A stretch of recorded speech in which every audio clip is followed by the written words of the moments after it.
Баршаңызға сәлем, сіздермен Анаргүл. Бүгін сіздермен өте дәмді хачапури по-аджарски пісіретін боламыз. Өте дәмді, сыры созылып тұратын рецепт. Рецептіні міндетті түрде соңына дейін қарап, каналыма тіркеліп, жандағы қоңырау белгісін басып қойды, ұмытпаңыздар. Ең алдымен суымызға жарты шай қасық қантымызды, жарты шай қасық тұзымызды және бір шай қасық толтырып дрожжімізді салып, бетін жауып 5 минутқа қойып қоямыз. Жақсылап араластырып алыңыздар. 5 минуттан соң біздің дрожжымыз осылай әдемі болып көтеріліп көпіруі тиіс. Содан соң ұнымыздың ортасын ашып, сұйық майымызды құямыз және де дрожж қосылған суымызды аз-аздан бөліп қосып, жұмсақ қамыр илейміз. Бізде сондай өте керемет жұмсақ қамыр шығады. Мен ең алдымен қасықпен осылай араластырып алдым, сосын қолыммен қамыр илейтін боламын. Егер қаласаңыздар, бірден қолмен қамыр илей берсеңіздер болады.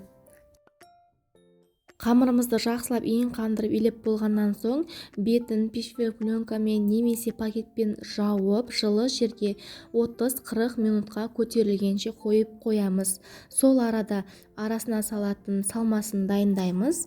Ең алдымен сырымызды жақсылап үккіштен үлкен жағымен өткізіп аламыз. Содан соң жұмыртқаның ақ уызын қосамыз, сары уызын бетіне жауға алып қоямыз. Және де бөлме температурасындағы суымызды қосамыз, жарты ас қасық ұнымызды қосып, жақсылап барлығын араластырып аламыз.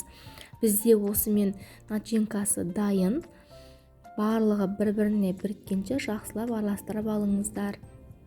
Қыздар, негізі хачапуриге сулугуни сырын қолдансаңыздар, өте дәмді, созылмалы болып шығады.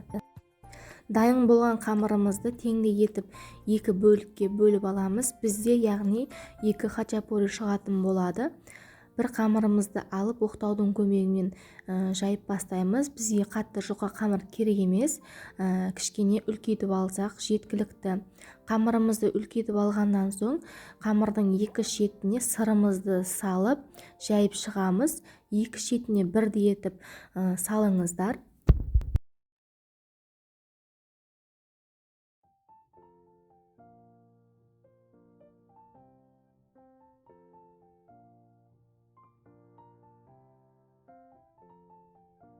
Содан соң қамырымызбен сырдың үстін жауып, екі шетінен рулет тәріздес етіп, ортасына қарай ораймыз.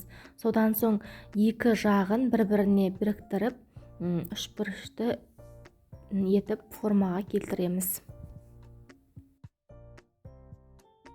Қамырымызды бір-біріне біріктіріп, жақсылап қысып қойыңыздар, өйткені бір-бірінен ажырап кетіп, ашылып кетпеу үшін.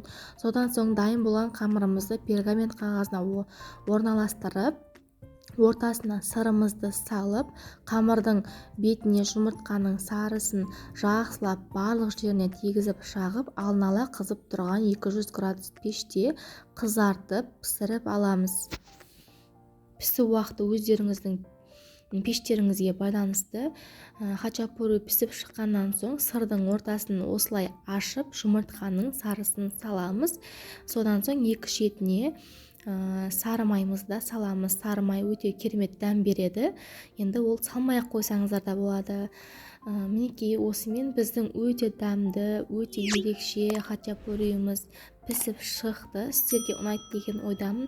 Міндетті түрде жасап көріңіздер. Рецепт ұнаса міндетті түрде менің каналыма тіркеліп, жанындағы қоңырау белгісін басып қойды, ұмытпаңыздар.